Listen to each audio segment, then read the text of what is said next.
Hello दोस्तों, मैं सुबह कुमार। दोस्तों 67 बीपीएससी एंड सीडीपीओ को लेकर जो भी आप मेरे चैनल पे प्रैक्टिस सेट देखते हैं, उसमें सबसे बड़ी खासियत होती है कि आपको उस चारों ऑप्शन से रूबरू कराया जाता है और एक क्वेश्चन में आपके 10 क्वेश्चन हैं जो छिपे रहते हैं।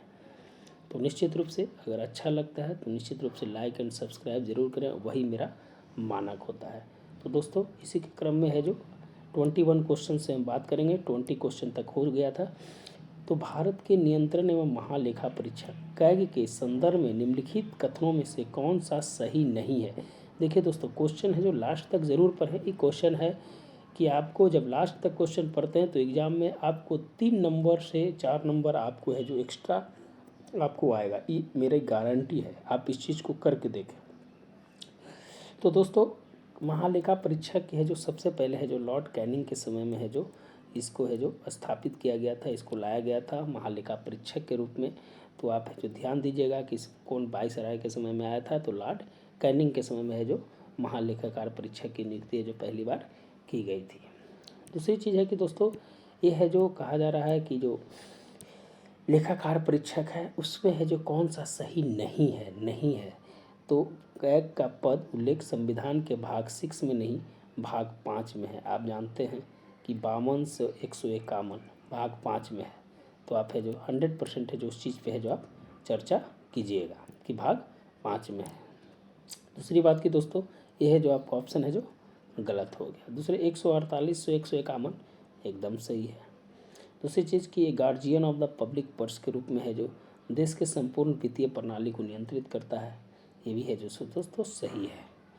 वह केंद्र और राज्य के खातों से संबंधित अपनी ऑडिट रिपोर्ट पुस्तक क्रमशः संसद और राज्य विधानसभा को सौंपता नहीं दोस्तों, राष्ट्रपति को सौंपता है और वह जो फिर संसद में रखा जाता है और वह जो राज्यपाल को।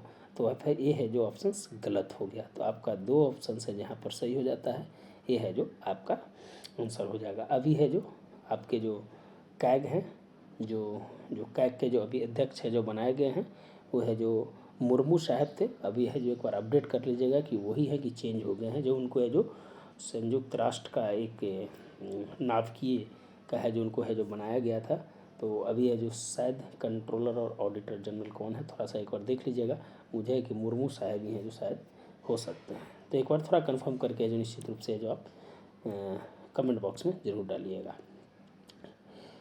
तो आगे बढ़ते हैं दोस्तों। हमेशा अपने ऊपर कॉन्फिडेंस रखिए। एग्ज़ाम के अंदर आपकी कॉन्फिडेंस ही आपको रिजल्ट दिलाती है। गलती सही तो हर आदमी करता है, लेकिन कॉन्फिडेंस अगर रहेगा तो निश्चित रूप से आप अच्छा कीजिएगा।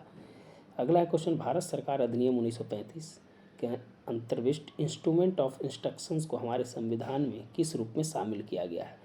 भारत शासन अधिनियम 1935 यही है जो पूरी संविधान के प्रारूप है जो वहाँ से उठा कर जो रखा गया दोस्तों, उसमें है जो उसको है जो ऐड किया गया है। तो दूसरी चीज़ कि जो इंस्ट्रूमेंट ऑफ इंस्ट्रक्शंस जो हमारे संविधान में है वो किस में शामिल किया गया है।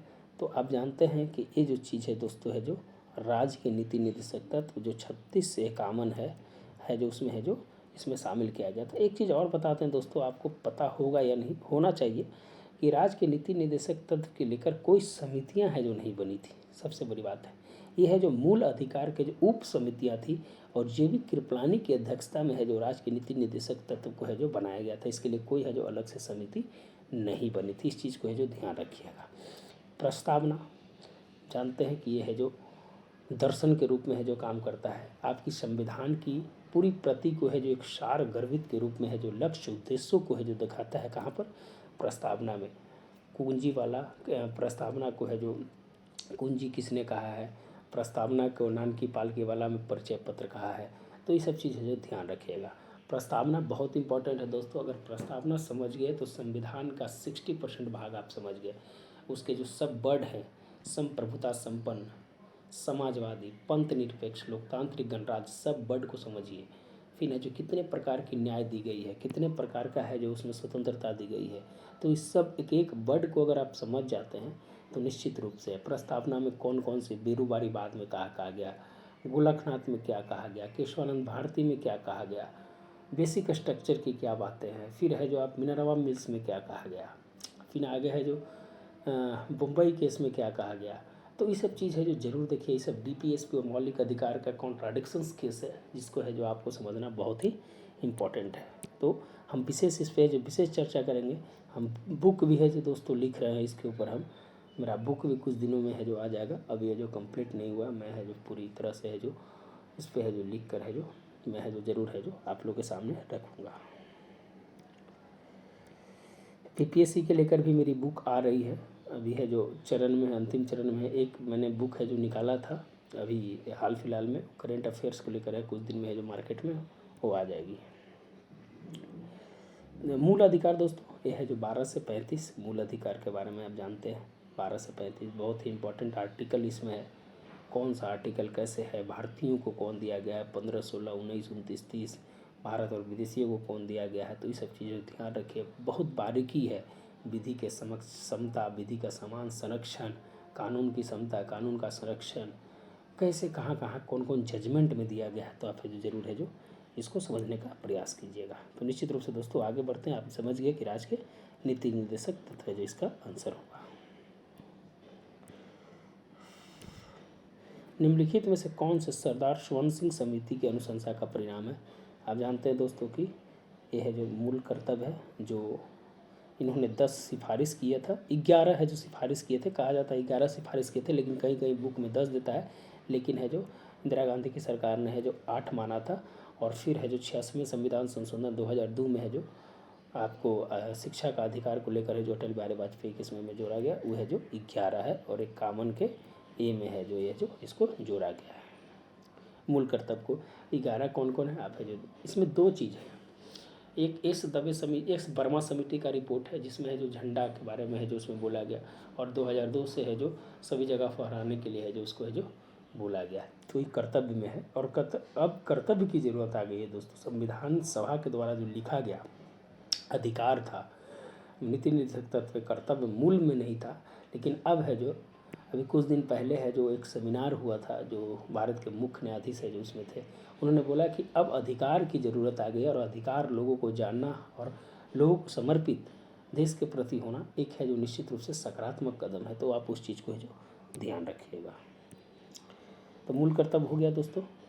पंचायती राज व्यवस्था के बारे में हम बहुत चर्चा की है। 64 संविधान संशोधन से स्टार्ट हुआ है और 93 में जाकर 24 अप्रैल को है जो पूर्णतः संवैधानिक होता है। आप जानते हैं कि ऐसे 2 अक्टूबर 1959 को राजस्थान से नागौर में चालू हुआ बलवंत राय मेहता समिति, 57 अशोक मेहता 77, फिर है LM सिंधवी समिति, GV के राव समिति, PK थुंगन समिति। ये सब चीज़ें हैं जो रिलेटेड है जो आपको पंचायती राज से। लोक अदालत जो दोस्तों है महाराष्ट्र में सबसे पहले 1970 के दशक में है जो इसको लाया गया था। धन विधेयक जानते हैं, ये है जो 110 के बारे में है जो धन विधेयक के बारे में है जो बोला जाता है। बहुत लंबी चर्चा हो जाएगी अगर दोस्तों इस पर चर्चा करेंगे तो। निम्नलिखित में से कौन अंतर्राष्ट्रीय परिषद की अध्यक्षता करता है। संवैधानिक संस्था दोस्तों अंतर्राज्यीय परिषद 263 में है जो इसकी चर्चा की गई है। और इसके जो अध्यक्षता करते हैं दोस्तों वो है जो प्रधानमंत्री करते हैं। और है जो अंतर्राज्यीय परिषद 5 भागों में है, बिहार उसमें पूर्वी भाग में है जो इसमें है। इसके सदस्य गृह मंत्री, रक्षा मंत्री और होते हैं जब बैठक होती है तो। और नियुक्ति अगर बोला जाए तो दोस्तों है जो राष्ट्रपति करते हैं। तो निश्चित रूप से है जो आप जब है जो अध्यक्षता की बात करें तो प्रधानमंत्री इसका आंसर हो जाएगा। अंतर्राज्यीय परिषद की 263 आप है जो उसको समझने का प्रयास करें। आगे है दोस्तों कि भारत के उपराष्ट्रपति के रूप में निर्वाचित होने वाला व्यक्ति न्यूनतम आयु पूरा करता है। क्वेश्चन रहता है तो आप है जानते हैं कि 35 वर्ष है जो राष्ट्रपति और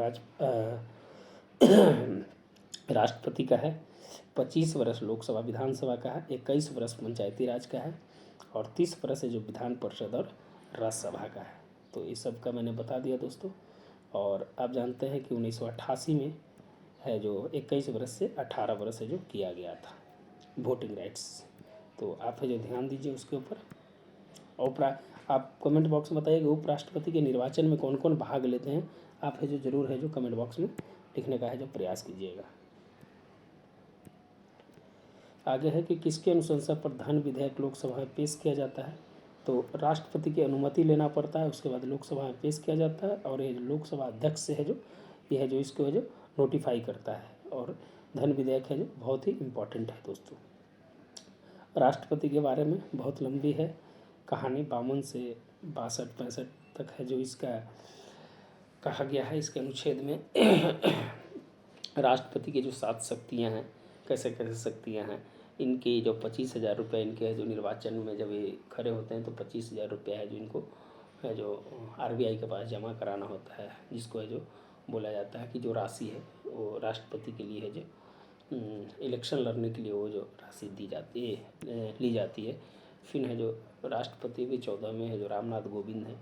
इनके प्रिजाइडिंग ऑफिसर जो होते हैं वो लोकसभा के महासचिव, और 15 दिन के अंदर में इनकी पूरी प्रक्रिया पूरी हो जाती है। अगर एक विवाद होता है तो है जो उच्चतम न्यायालय के पास जाया जाता है। प्रथम महिला जो राष्ट्रपति लड़ी लक्ष्मी सहगल थी, लेकिन पहली बार जीती प्रतिभा देवी सिंह पाटिल।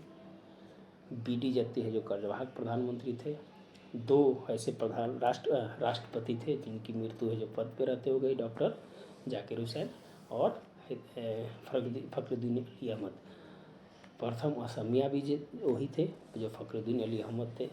राष्ट्रपति का जो पावर है, वीटो पावर हो गया, क्षमादान हो गया, ये सब चीज़ें ज़रूर है जो पढ़ने का प्रयास कीजिएगा। प्रधानमंत्री 74, वित्त मंत्री के बारे में भी है जो बता सकते हैं, तो आप है जो इम्पोर्टेंट नहीं है, लेकिन आप है जो अभी देखिए कि निर्मला सीतारमण जी हैं, और पहली महिला वित्त मंत्री जो थी वो है जो इंदिरा गांधी थी, ध्यान रखिएगा। आगे बढ़ते हैं दोस्तों। 27 नंबर, संविधान के कौन सा अनुच्छेद राष्ट्रपति को अध्यादेश लाने की शक्ति प्राप्त करता है? तो जानते हैं कि 123 है जो दोस्तों है जो वह है जो अध्यादेश लाने की, ये है जो 6 माह में ख़त्म होता है। कब अध्यादेश लाया जाता है? जब संसद नहीं चल रहा हो या राज्य में विधानसभा नहीं चल रहा हो। 123 हो गया। अनुच्छेद 99 जो है दोस्तों, ये है जो संसद की निहरता से रिलेटेड है।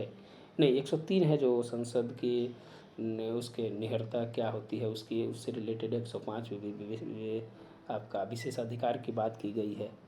और 147 है दोस्तों, ये है जो आपका शायद है जो न्यायालय से कुछ रिलेटेड होगा, हमें जो इसकी जानकारी अभी नहीं है मेरे पास, तो आप अब निश्चित रूप से जो बता दीजिएगा कमेंट बॉक्स में। आगे बढ़ते हैं दोस्तों। हाँ, इसमें 213 है जो दोस्तों राज्यपाल के लिए, ध्यान रखिएगा। सबसे ज़्यादा अध्यादेश का प्रयोग है जो दोस्तों अभी किया गया है, ये 2014 से 19 के बीच में आप देखिएगा। और नानकी PN भगवती ने कहा था कि अध्यादेश होता है जो लोकतंत्र की शक्ति को कमज़ोर करता है और विधि बनाने की जो प्रक्रिया है उसको कहीं ना कहीं कमज़ोर करता है, तो आप इस चीज़ को भी है जो ध्यान दीजिएगा। निम्नलिखित में से कौन पृथक राज्य की मांग करने वाला प्रथम व्यक्ति था? तो आप जानते हैं दोस्तों, सच्चिदानंद सिन्हा जो प्रथम व्यक्ति थे जो पृथक राज्य की मांग को है जो करने वाला प्रथम व्यक्ति थे। श्री कृष्ण के बारे में है जानते हैं कि प्रथम 1937 का जो चुनाव हुआ था, जिसमें है जो 102 सीट पे है जो 98 है जो भारतीय राष्ट्रीय कांग्रेस जीती थी। और उसके बाद है जो कुछ उस समय हेलेट थे, और उनसे जो संवैधानिक हस्तक्षेप के कारण उन्होंने जो मंत्रिमंडल गठित नहीं किया था, तो इंडिपेंडेंस पार्टी के जो थे मोहम्मद यूनिस को बनाया गया था। और फिर है जो दोस्तों है जो ये जुलाई में है जो फिर है जो श्री कृष्ण बने थे, और 28 महीना तक शासन हुआ था। 31 अक्टूबर 1939 को त्याग पत्र दे दिए थे। तो बहुत लंबी कहानी है श्री कृष्ण जी के बारे में, और हम इसको बताने का प्रयास करेंगे। अनुग्रह नारायण सिंह के बारे में आप जानते हैं, ये भी है जो बैठक में है जो 1930 के दशक वाली जो बैठक थी बिहार में, उनमें है जो उनकी बहुत बड़ी भूमिका रहती है। सच्चिदानंद सिन्हा के बारे में और राजेंद्र प्रसाद के बारे में है जानते ही हैं। मेधा दिवस है जो मनाया जाता है 3 दिसंबर को। आगे अगर बढ़े दोस्तों, तो निम्नलिखित में से कौन कार्यपालिका का भाग नहीं है? तो कार्यपालिका का भाग नहीं है कौन? राज्यपाल, विधानसभा अध्यक्ष, मुख्यमंत्री और मंत्रिपरिषद है जो इसमें है। तो इसमें है जो विधानसभा अध्यक्ष जो है वो है जो आपका कार्यपालिका का भाग है जो नहीं है। बाकी राज्यपाल, मुख्यमंत्री और मंत्रिपरिषद है जो भाग है। तो विधानसभा अध्यक्ष जो है वो है जो संसद सदस्य के रूप में है जो भाग लेता है। संसद नहीं, विधानसभा सदस्य के रूप में है जो लेता है शपथ के रूप में, तो कार्यपालिका का भाग नहीं है। और इसका जो विधानसभा अध्यक्ष है दोस्तों 178 में है, शायद 178 में ही है, और लोकसभा अध्यक्ष 93 में है। तो आप इस चीज़ को जो ध्यान रखिएगा। बिहार लोक सेवा आयोग अस्तित्व में कब आया? तो 1949 में जो बिहार लोक सेवा आयोग अस्तित्व में आया। तो ये सब क्वेश्चन है जो दोस्तों आप देख सकते हैं। दूसरी चीज़ कि अगर हम बात करें दोस्तों बिहार में कितने ज़िले हैं, तो 38 ज़िले हैं। आप है जो इसको ध्यान रखिए। बिहार में कितने ज़िले हैं? तो 38 ज़िले हैं। टोटल जो अंतिम जो ज़िला बना दोस्तों वो है जो अरवल बना था, जहानाबाद से कट के है जो उसको बनाया गया था 38वां ज़िला। और जब झारखंड अलग हुआ था तो शायद 13 ज़िले लेकर है जो झारखंड अलग हुआ था। आगे बढ़ते हैं दोस्तों। निम्नलिखित में उपकरणों में कौन सा वातावरण के सापेक्ष आर्द्रता की माप करता है? तो साइंस का क्वेश्चन है। तो सापेक्ष आर्द्रता आप जानते हैं कि हाइग्रोमीटर रहता है, तो हाइग्रोमीटर मार देते हैं। तो यहाँ जो ऑप्शंस में है साइक्रोमीटर, तो साइक्रोमीटर है जो आप मारने का प्रयास किए। इसमें 2 है जो मीटर लगा हुआ रहता है, एक ड्राई और दूसरा है जो आर्द्र। दोनों को है जो एक बार मापता साइमल्टेनियसली है जो मापता है, तो साइक्रोमीटर का काम है। बैरोमीटर, अमीटर, गैल्वेनोमीटर के बारे में आप जानते ही हैं। घर्षण के संबंध में निम्नलिखित में से कौन सा कथन सही है?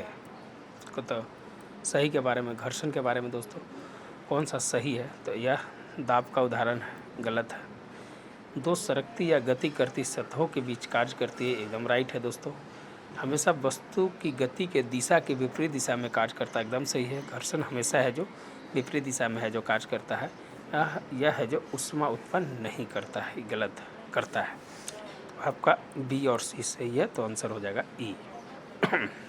घर्षण जानते हैं, कभी कभी क्वेश्चन पूछ देता है कि बर्फ़ पे चलना कठिन होता है, तो घर्षण वहाँ भी लगती है, लेकिन लेस घर्षण लगती है।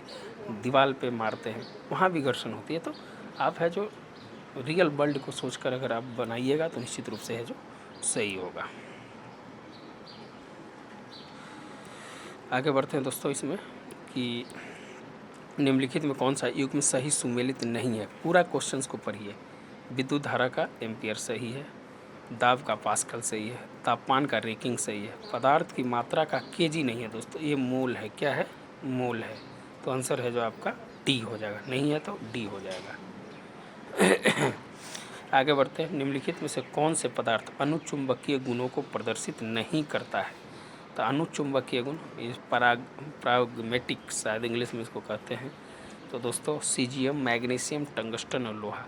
देखिए दोस्तों यहाँ पर हमें है जो थोड़ी सी यहाँ कन्फ्यूजन हो रही है, लेकिन आप है जो इस क्वेश्चंस को डाउट में रखिएगा। थोड़ा सा हमें लग रहा है कि इसमें आंसर ई होना चाहिए, क्योंकि मैग्नीशियम, सीजियम और मैग्नीशियम है जो अनुचुंबकीय नहीं है, टंगस्टन और गोल्ड है। तो आप है जो इस क्वेश्चंस को ज़रूर है जो देख कर बताइए कि इसका आंसर क्या होना चाहिए। मुझे थोड़ा कन्फ्यूजन, इसीलिए मैं गलत नहीं बता सकता किसी को, और थोड़ा कन्फ्यूजन होने के चलते है जो मैं इस पर अपनी बात को है जो पूरा नहीं कर सकता हूँ कि, लेकिन है जो आप है जो ज़रूर बताइए कि इसमें आंसर है जो क्या होगा। आगे है दोस्तों कि वर्षा की बूंदे के गोल आकार ग्रहण करने का कारण क्या है? तो ये तो जानते हैं कि आप सरफेस टेंशन है, इसमें कोई दिक्कत नहीं है। 1921 में आइंस्टीन को भौतिकी का नोबेल पुरस्कार किस विषय के लिए दिया गया? तो सापेक्षता का सिद्धांत, प्रकाश विद्युत प्रभाव, क्वांटम सिद्धांत और एक परमाणु एक इलेक्ट्रॉन के प्रभाव को नियंत्रित करने वाला नियम। नहीं, प्रकाश विद्युत प्रभाव के लिए है जो E = mc², इसके लिए है जो दोस्तों मिला था 1921 में आइंस्टीन को। और फिर है जो रमन इफेक्ट के लिए 1930 में है जो रमन इफेक्ट के लिए है जो मिला था। आगे बढ़ते हैं दोस्तों। निम्नलिखित में से किस प्रयोजन के लिए हाइड्रोजन का उपयोग नहीं किया जाता है? बहुत बढ़िया क्वेश्चन है दोस्तों कि हाइड्रोजन का उपयोग है जो नहीं किया जाता। पूरा क्वेश्चन पढ़िए। कोयले के रूपांतरण में सिंथेटिक पेट्रोलियम में निश्चित रूप से किया जाता है, पेट्रोलियम में। अमोनिया में NH3 होता ही है। रॉकेट ईंधन में ज़रूर होता है। धातुओं के शोधन में तो आंसर ई हो जाएगा। किस तापमान पर जल का घनत्व अधिकतम होता है? कोई दिक्कत नहीं है, 4 डिग्री। इसमें इस क्वेश्चन को आगे बढ़ना है। निम्नलिखित में से कौन उत्कृष्ट गैस नहीं है? Noble gas. आप जानते हैं इसकी वैलेंसी 0 होती है। तो helium, argon, neon, krypton, xenon और रेडॉन आप जानते हैं कि है, और आर्सेनिक इसमें नहीं है। तो आंसर हो जाएगा आर्सेनिक हो जाएगा, नहीं है। बाकी आर्गन, हीलियम, क्रिप्टॉन और जेनॉन, रेडॉन है। वायुमंडल में रेडॉन बहुत कम मात्रा में पाया जाता है और आर्गन सबसे ज़्यादा पाया जाता है। फोटोग्राफी में इस्तेमाल होने वाला